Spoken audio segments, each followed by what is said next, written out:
You're saying yes to things that are destroying you, right now, today, this week. You're agreeing to requests that drain you, obligations that deplete you, and commitments that betray who you actually are. And you think this makes you a good person. You think this is what strength looks like. You think saying yes to everything is somehow noble or virtuous. You're wrong, and it's costing you everything. Friedrich Nietzsche understood something that most people spend their entire lives missing. The ability to say no is the foundation of all personal power. It's not one skill among many. It's the skill, the one that makes everything else possible. He wrote, "The essential thing is to have a long obedience in the same direction." But here's what he didn't say explicitly but understood completely. You cannot have that focused direction if you're saying yes to every distraction, every request, every obligation that comes your way. Every yes to something that doesn't serve you is a no to something that does. Every yes to someone else's priority is a no to your own. Every yes spoken from obligation is a betrayal of your authentic self. Most people go through life as slaves to their inability to say no. They're at the mercy of everyone else's agenda. They live according to other people's priorities. They spend their finite time and energy on things that don't matter to them because they lack the strength to simply say no. And they wonder why they feel powerless, why they feel exhausted, why their life doesn't feel like their own. Nietzsche saw this pattern everywhere. People who claimed to want one thing, but lived in service of something completely different. Why? Because they couldn't say no to the expectations, demands, and requests that pulled them away from what actually mattered. Today I'm going to show you why saying no is the most powerful thing you can do. Not just sometimes, not just to big things, but as a fundamental practice that transforms everything. This isn't about becoming difficult or uncooperative. This is about understanding that your ability to say no determines your ability to say yes to what actually matters. Let's begin. The first truth.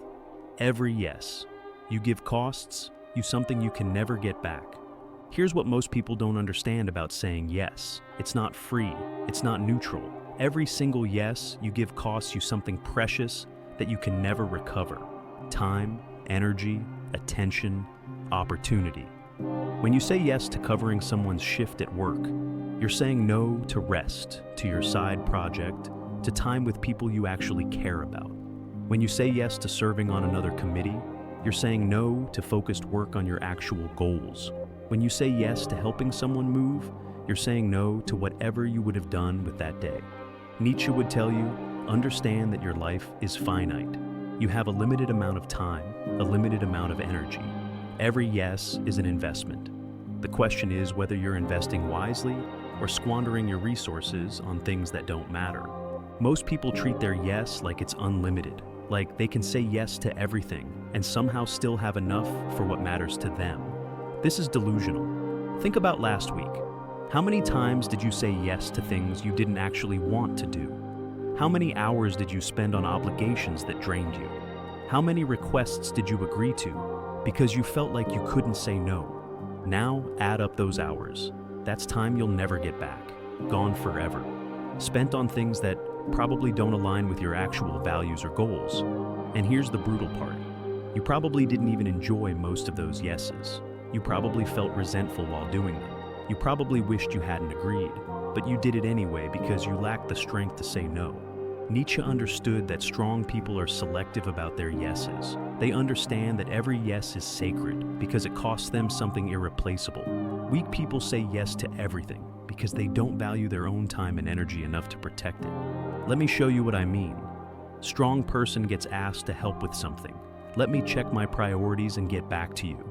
They consider whether this aligns with their values and whether they have genuine capacity. If not, they say no clearly and without guilt. Weak person gets asked, sure, no problem. Immediate yes. No consideration of their capacity, their priorities, their actual desires. Just automatic agreement driven by fear of disappointing someone. The strong person ends each week having spent their time on things that matter to them. The weak person ends each week exhausted, resentful, and wondering why they never have time for their own goals. The difference? One understands that every yes has a cost. The other treats their yes like it's worthless. Your time is the currency of your life. Every yes is you spending that currency. Start treating it like it actually matters, because once it's spent, you can never earn it back. The second truth: saying no is how you discover what you actually stand for. Nietzsche wrote extensively about becoming who you are, but here's what he understood that most people miss. You cannot become who you are while saying yes to everyone else's vision of who you should be. Every time you say yes to something that doesn't align with your values, you're saying no to your authentic self. Every time you accommodate someone else's priorities at the expense of your own, you're betraying who you actually are. Saying no is how you draw the boundaries of your identity. It's how you define yourself, not through what you agree to, but through what you refuse. Think about the people you admire most, the ones with real character and integrity. What do they have in common?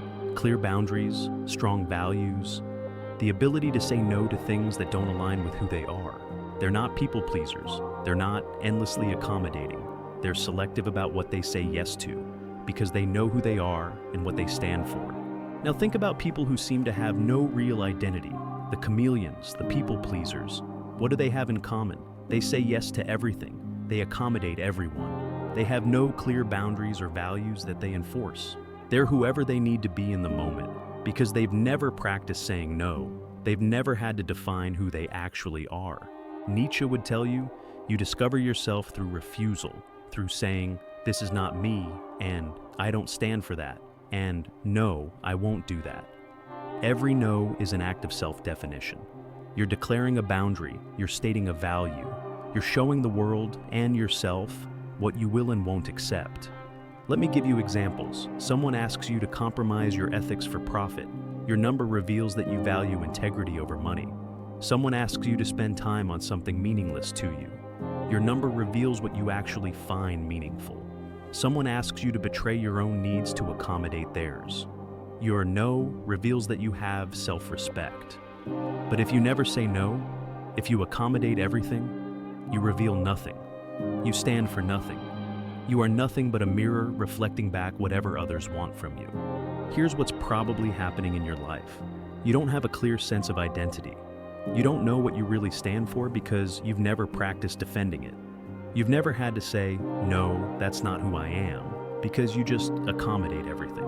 The path to knowing yourself requires saying no to things that aren't you. It requires being willing to define your boundaries, even when it disappoints people. Start paying attention to what you say no to. Those no's reveal your values more clearly than your yeses ever could. Because saying no costs something. It creates discomfort. So, what you're willing to refuse tells you what you actually care about protecting. If you can't say no to anything, you don't stand for anything. And if you don't stand for anything, you don't actually exist as a coherent self. You're just a collection of accommodations. The third truth: your no is more valuable than your yes. This is going to sound backwards, but listen carefully. The power of your yes is directly proportional to how often you say no. If you say yes to everything, your yes means nothing. It has no value. It's just automatic agreement that people can take for granted. But if you're selective with your yeses, if you frequently say no, then when you do say yes, it actually means something. It has weight. It matters. Nietzsche understood this principle deeply. Scarcity creates value. When something is rare, it becomes precious. When something is abundant, it becomes worthless. Your yes right now is worthless. Why? Because you give it away to everyone for nothing. You say yes to things you don't care about. You say yes to people who don't respect you. You say yes to requests that don't align with your values. So, when you say yes to something that actually matters, it carries no special significance. It's just another yes in a long line of yeses you give away freely. But imagine if you said no 90% of the time, if you were highly selective about what earned your yes, if you had clear criteria and you stuck to them. Now, when you say yes, people pay attention because they know it's rare. They know you've actually considered it. They know it means you're genuinely committed, not just automatically agreeing. Think about the people in your life who say yes to everything. When they agree to help you or commit to something, do you fully believe they'll follow through? Probably not, because you know they've overcommitted. You know they say yes without really thinking about capacity. Now think about someone who frequently says no, but occasionally says yes. When they commit, you believe it, because you know they're selective. You know they've made a genuine choice. Nietzsche would tell you, make your yes scarce, protect it, treat it as the valuable resource it is. Say no to most things so that your occasional yes actually carries weight and meaning. Here's how this transforms your relationships. When you start saying no regularly, several things happen. First, people stop asking you to do things that don't respect your time or energy. Why? Because they know you'll say no. You've trained them that you have boundaries. Second, when you do say yes, people value it more. They recognize it as a real commitment, not just automatic accommodation. Third, you attract different people. The users and takers leave because you're no longer useful to them. The quality people stay because they respect boundaries and appreciate genuine yeses. Fourth, you actually have capacity to follow through on your yeses because you're not overcommitted from saying yes to everything. Your chronic yes saying has made you unreliable, resentful, and exhausted.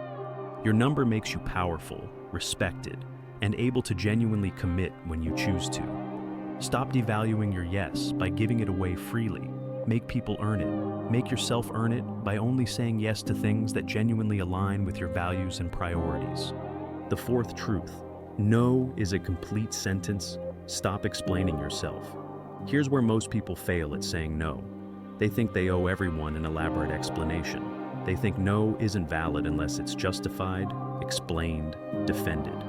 Nietzsche would say, this belief is what keeps you enslaved. The moment you think you owe people an explanation for your no is the moment you've given them power over you. No is a complete sentence. Full stop. You don't owe anyone a justification for protecting your time, energy, or boundaries. Watch what happens when most people try to say no. I can't help you move because I have this thing. And also I'm not feeling great and my schedule is really packed, and they pile on excuses. They over-explain. They apologize profusely. Why? Because they don't believe their no is legitimate on its own. They think they need a good enough reason that the other person will accept. This is slave mentality. You're asking for permission to have boundaries. You're treating your time and energy as if it belongs to others by default, and you need special circumstances to reclaim it. Strong people say no differently. I can't help you move, period. No explanation, no apology, no justification, just a clear, simple no. And here's what happens. Sometimes the other person pushes back. Why not? And this is the test. The weak person starts explaining, justifying, defending. The strong person says, because I'm saying no. That sounds harsh. It feels uncomfortable, but it's the only way to actually have boundaries. Because here's what Nietzsche understood. When you explain your no, you're inviting negotiation. You're opening the door for the other person to challenge your reasons, to find the flaw in your logic, to pressure you into changing your no to a yes. I can't help because I have plans. What plans? Can't you reschedule? Now you're on the defensive. You're having to justify your plans. You're having to prove they're important enough to warrant your number. This is a trap, and you walk into it every time you explain yourself. Compare that to, I can't help you move. Why not? Because I'm not available. But can't you? I've already said no. I'm not available. Clean, clear. No room for negotiation. No invitation to challenge your reasons. People who respect boundaries will accept your no without needing an explanation. People who push back, who demand justifications, who won't accept your no, those are people who don't respect you or your boundaries, and they're showing you exactly why you need to say no to them. Here's your practice. Start saying no without explaining. Just no. No, I can't. No, that doesn't work for me. No, I'm not available. It's going to feel rude at first. Your conditioning is screaming that you need to soften it, explain it, apologize for it. Don't. The discomfort you feel is your programming fighting against your autonomy. Push through it. Watch what happens. Some people will respect it immediately. Those are your people. Some people will push back, will demand explanations, will try to guilt you. Those people are revealing that they don't respect your autonomy. Note that. Adjust your relationship accordingly. Nietzsche would tell you, stop defending your boundaries, state them, and enforce them. The people worth having in your life won't need an explanation. The people who demand one aren't worth having in your life. Your no doesn't need justification. It needs enforcement. the fifth truth. Saying no to others is how you say yes to yourself. This is the truth that changes everything. You cannot say yes to yourself while constantly saying yes to everyone else. Every time you say yes to someone else's agenda, you're saying no to your own. Every time you accommodate someone else's priorities, you're deprioritizing yours. Every time you sacrifice your time for someone else, you're stealing it from yourself. Nietzsche wrote about becoming who you are, but that requires saying no to everyone trying to make you into who they need you to be. Your parents have a vision of who you should be. Your partner has expectations, your friends have needs. Your employer has demands. Society has standards. Social media has pressure. And all of them want your yes. All of them want you to accommodate, to conform, to prioritize their agenda over yours. If you say yes to all of it, what's left for you? Where's the space for you to become who you actually are? Where's the time for you to pursue what you actually care about? There isn't any. You've given it all away. Think about your actual goals, the things you say you want to achieve, the person you say you want to become, the life you say you want to build. Now look at how you actually spend your time. How much of it goes to other people's priorities? How much of it goes to obligations you resent? How much of it goes to things that don't align with your goals at all? If you're like most people, the vast majority of your time and energy goes to everyone and everything except what you actually claim to value. Why? Because you can't say no. You can't say no to covering shifts. You can't say no to family obligations. You can't say no to friends who need favors. You can't say no to your employer asking for more. You can't say no to social pressure. So, your own goals, your own dreams, your own priorities, they get whatever's left, which is usually nothing. Nietzsche would tell you, every no to someone else's agenda is a yes to your own. Every boundary you enforce is space you reclaim for yourself. Every request you decline is time and energy you can invest in what actually matters to you. You want to write a book? You need to say no to social obligations that eat your evenings. You want to build a business? You need to say no to time-wasting commitments. You want to get in shape? You need to say no to people and activities that drain the energy you need for training. Your yes to yourself requires no to everything else. Here's the hard truth. You're not too busy to work on your goals. You're too busy saying yes to things that have nothing to do with your goals. And then you wonder why you never make progress. Start treating your own priorities as seriously as you treat everyone else's requests. When someone asks for your time, ask yourself, is this request more important than my own goals? If not, say no. When you feel obligated to do something, ask yourself, is this obligation serving who I want to become? If not, say no. When you feel pressure to accommodate, ask yourself, is this accommodation worth sacrificing my own priorities? If not, say no. Your life is the sum of what you say yes to. Right now, you're saying yes to everyone else's life and no to your own. Flip that. Say no to everyone else so you can finally say yes to yourself. The sixth truth. People who can't handle your no don't respect you. Anyway, this is the fear that keeps most people trapped in chronic yes saying. If I say no, people won't like me. They'll think I'm selfish. They'll be upset with me. Nietzsche would tell you, the people who can't handle your no are the exact people you need to say no to, because they don't respect you. They respect what you can do for them. Think about it. If someone genuinely respects you as a person, they respect your boundaries. They respect your right to say no. They respect that you have your own priorities and limitations. They might be disappointed when you say no, but they accept it. They don't push. They don't guilt you. They don't make you feel bad for having boundaries. But the people who get upset when you say no, the ones who push back, who try to change your mind, who make you feel guilty, they don't respect you. They respect your usefulness to them. They're fine with you as long as you're accommodating their needs. But the moment you prioritize yourself, the moment you set a boundary, they have a problem with you. That tells you everything you need to know about the relationship. Nietzsche observed that weak people need others to have no boundaries because it makes them feel less guilty about having no boundaries themselves.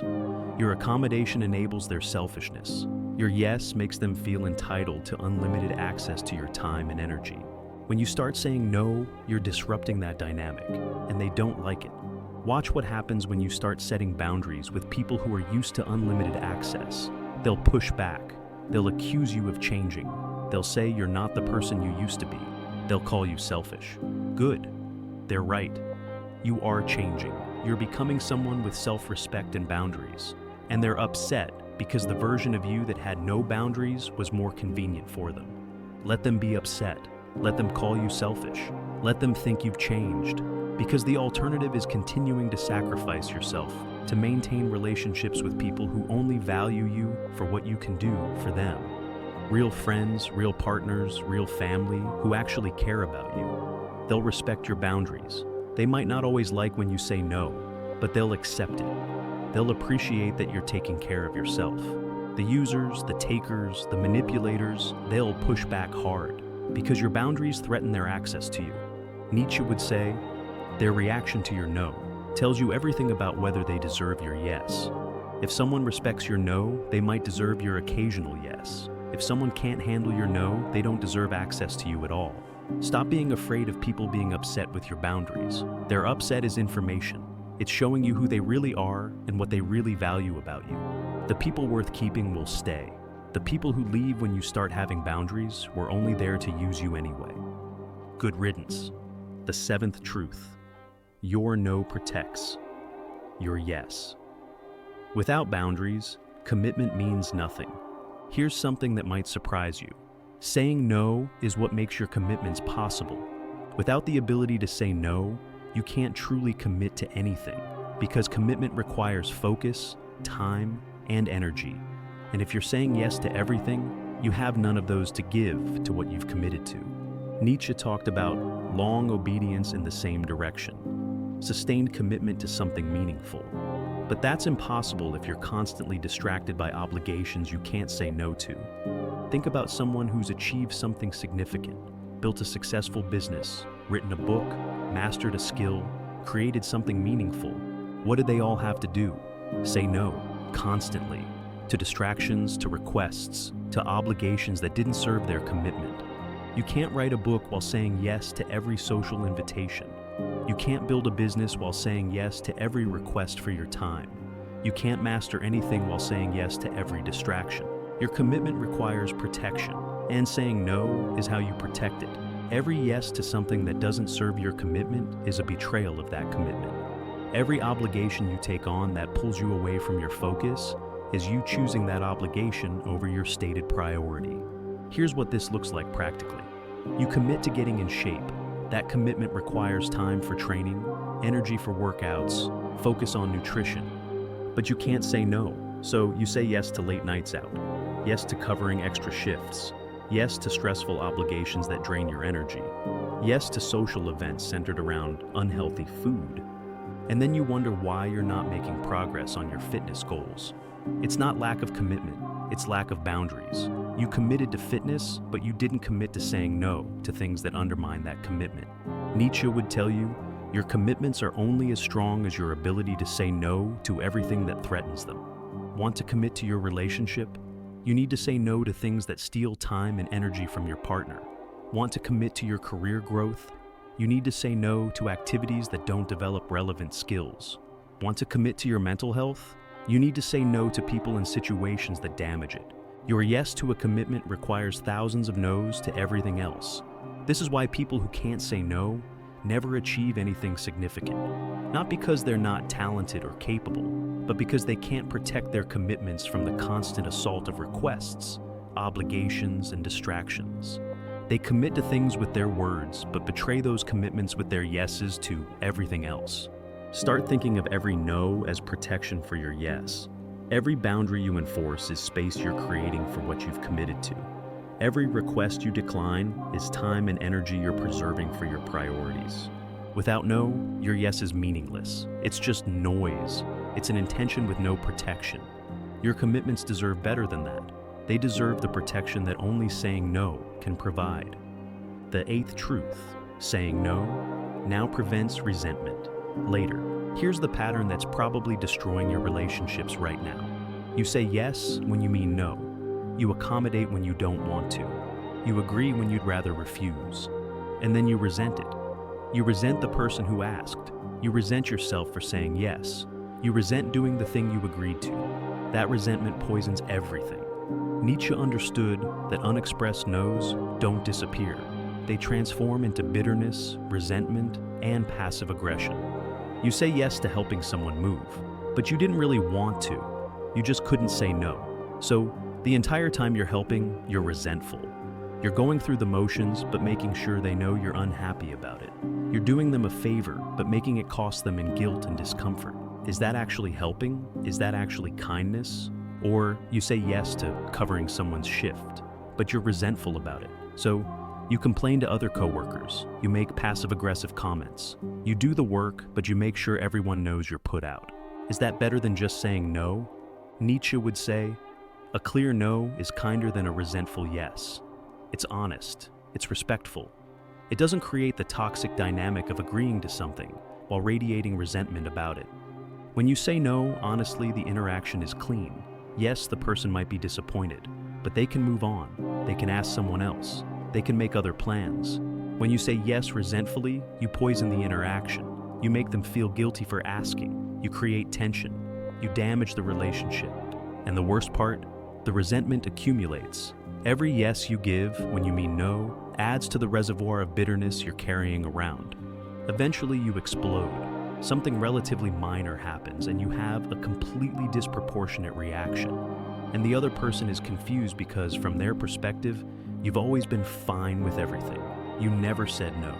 You never indicated there was a problem, but you were building resentment the whole time. Every yes you didn't mean was adding pressure, and eventually it erupts. This pattern destroys relationships. It creates confusion, hurt, and distance. The solution is painfully simple. Say no when you mean no. Don't say yes and then resent it. Don't agree and then punish the person for asking. If you don't want to do something, say no. Clearly, without guilt or resentment, just no. Yes, they might be disappointed in the moment, but that's better than the toxic resentment that comes from saying yes when you mean no. Nietzsche would tell you, respect yourself and others enough to be honest. A clear no is respectful. A resentful yes is manipulative and toxic. Stop saying yes to preserve the relationship. It's not preserving it. It's slowly poisoning it with unexpressed resentment. Say no. Deal with the momentary discomfort of potential disappointment, and keep your relationships clean of the resentment that comes from constant self-betrayal. The ninth truth. No is how you train people how to treat you. Here's something most people never realize. When you never say no, you're actively training people to disrespect you. You're teaching them that your time doesn't matter, your energy doesn't matter, your boundaries don't matter. You're teaching them that they can ask for anything and you'll give it. And they learn that lesson very well. Nietzsche understood power dynamics in relationships. He knew that people treat you according to the standards you set and enforce.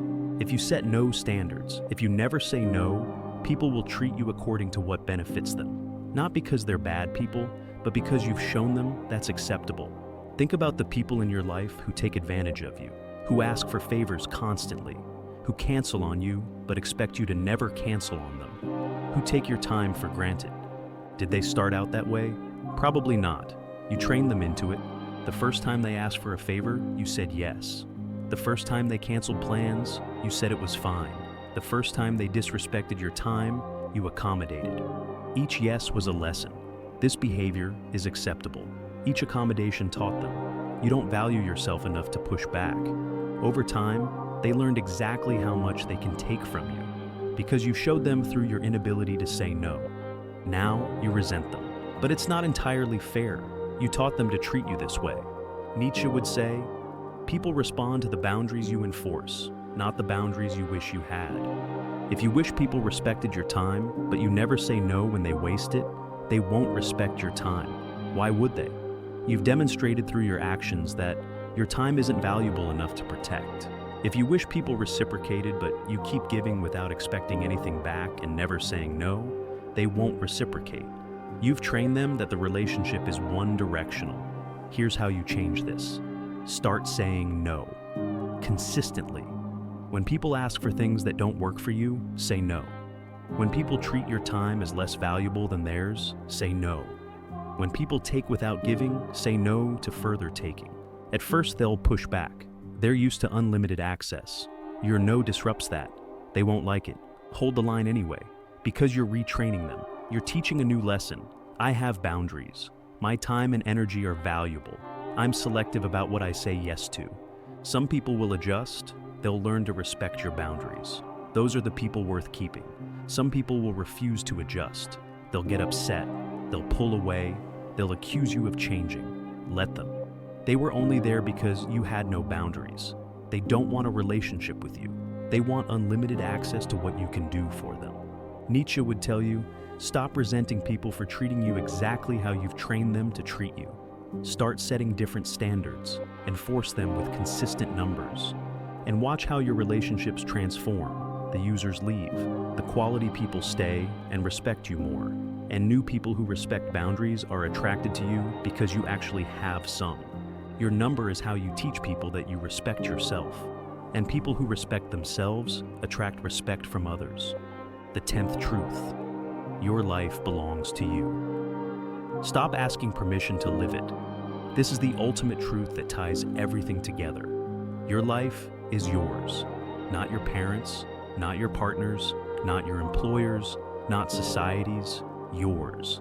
And every time you say yes to something that doesn't serve your life, you're giving away pieces of it. Nietzsche wrote, "Become who you are." But you cannot become who you are while living according to everyone else's expectations and demands. Every yes to someone else's vision of who you should be is a no to who you actually are. Every accommodation of their priorities is an abandonment of yours. Every sacrifice of your needs for theirs is a betrayal of yourself. And at the end of your life, you'll look back and realize you spent it being who everyone else needed instead of who you actually were. That's the real cost of never saying no. Not just exhaustion or resentment. Complete loss of your own life. You get one life, one chance to figure out who you are and become that fully. One opportunity to pursue what matters to you, to build what you want to build, to live how you want to live. And you're spending it accommodating everyone else's agenda because you can't say no. Think about where you'll be in 10 years if nothing changes. Still saying yes to everything, still prioritizing everyone else, still sacrificing yourself to avoid disappointing people. What will you have built? What will you have become? What will you have accomplished for yourself? Probably nothing, because all your time and energy will have gone to everyone and everything else. Nietzsche would tell you, stop living like you need permission. Stop acting like your life belongs to everyone else. Stop saying yes to their demands and no to your own dreams. Your life is yours. Start treating it like it matters. Start protecting it. Start saying no to everything that doesn't serve who you want to become. This isn't selfish. This is the only way to actually live instead of just existing as a resource for everyone else to use. Say no to obligations that drain you. Say no to people who don't respect you. Say no to expectations that don't align with your values. Say no to demands on your time that don't serve your goals. Say yes to yourself, to your dreams, to your priorities, to your life. But that yes to yourself requires thousands of no's to everyone and everything else. The path forward. How to start saying no today. You've spent years, maybe decades, saying yes to everything. You can't change that pattern overnight, but you can start today. Here's how. First, start with small numbers to low-stakes requests. Don't begin by saying no to your boss or your family. Start with strangers and acquaintances. Would you like to donate? Number. Can you take this survey? Number. Want to try this sample? Number. Practice the physical sensation of saying no. Get comfortable with the word coming out of your mouth. Second, stop explaining or apologizing. Just no. No, I can't. No, that doesn't work for me. No, I'm not available. Feel the discomfort of not justifying yourself. Sit with it. Don't fill the silence with explanations. Third, identify your top 3 priorities. What actually matters to you? What are you trying to build or become? Write them down. These are your yes criteria. If a request doesn't serve one of these 3 priorities, the default answer is no. Fourth, practice the pause. When someone asks you for something, don't answer immediately.